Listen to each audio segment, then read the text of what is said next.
Hello everyone and welcome back to the channel. We're going to keep the good news rolling this week with a double whammy to Hochul's Extreme Concealed Carry Improvement Act. Before I get to the details, quick shout out to Blackout Coffee for always supporting the channel. Again, that is Blackout, not Black Rifle, big difference.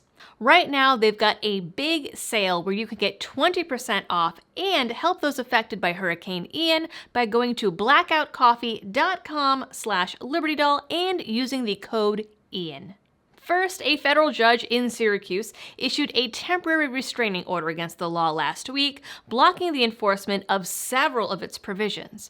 Of course, he did stay his decision for 3 days to allow AG Letitia James to appeal the decision with the Second Circuit, but he did make it clear that he doesn't think much of the law will pass constitutional muster. Which, of course, it shouldn't, as it's a gun law and all gun laws are unconstitutional, but the left doesn't quite see it that way, and, well, they're not known for being constitutional scholars. The biggest provisions he took issue with are the requirement to hand over social media records, the ever-increasing list of sensitive places citizens can't carry in, and the requirement to turn in the personal information of spouses, significant others, or any other adults in the home.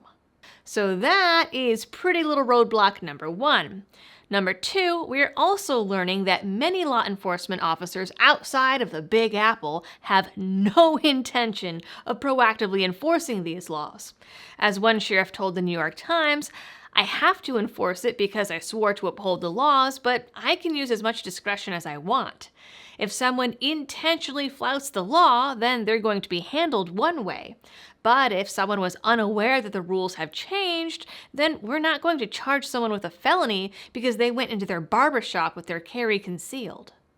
And that seems to be the general sentiment from the sheriffs of Fulton, Greene, Madison, Niagara, Wayne, and Erie counties.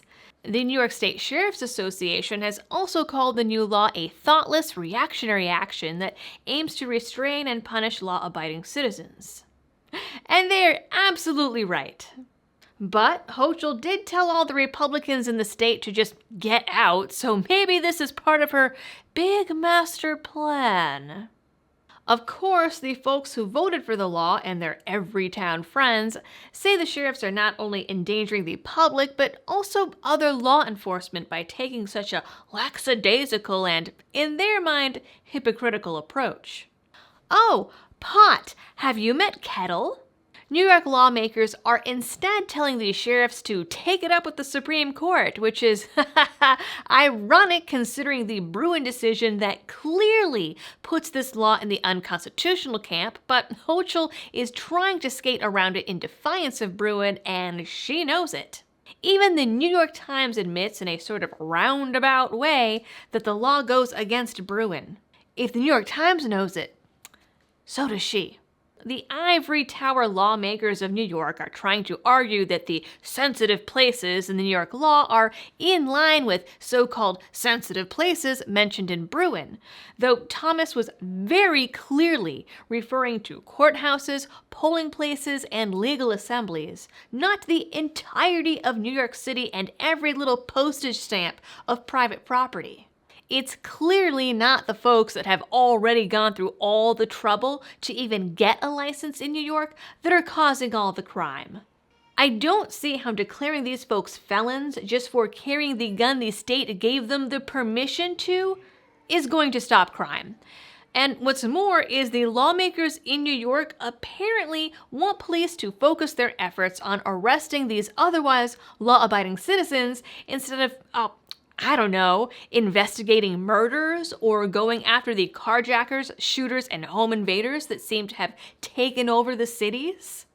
Hochul herself said that she didn't have to have the numbers to prove that concealed carriers are behind the crime, and famously told a reporter that she didn't need to have any data to support her policies. Do you have the numbers to show that it's the concealed carry permit holders that are committing crimes? Because the lawful gun owner will say that you're attacking the wrong person. It's really people that are getting these guns illegally that are causing the violence, not the people going and getting the permit legally, and that's the basis for the whole Supreme Court argument. Do you have the numbers? I don't need to have numbers. I don't have to have a data point to say that this is going to all I know is I have a responsibility to the people of this state to have sensible gun safety laws. And this one was not devised by the Hochul administration. It comes out of an administration from 1908. I don't need a data point to make the case that I have a responsibility to protect the people of this state. Some sheriffs have even said that they can't enforce this law due to lack of manpower. Clearly, the left wants to have their cake and eat it too by defunding the police, but also making them the strong arm of arbitrary and unconstitutional policies. Hochul has told the press several times that she carefully consulted with law enforcement before passing the law, but clearly that was limited to big city cops with big city politics. That is it, folks, for this little ditty. Please like, share, and subscribe if you're new here. Check out all of the support options down in the description. And as always, thanks for tuning in, stay safe, and happy shooting.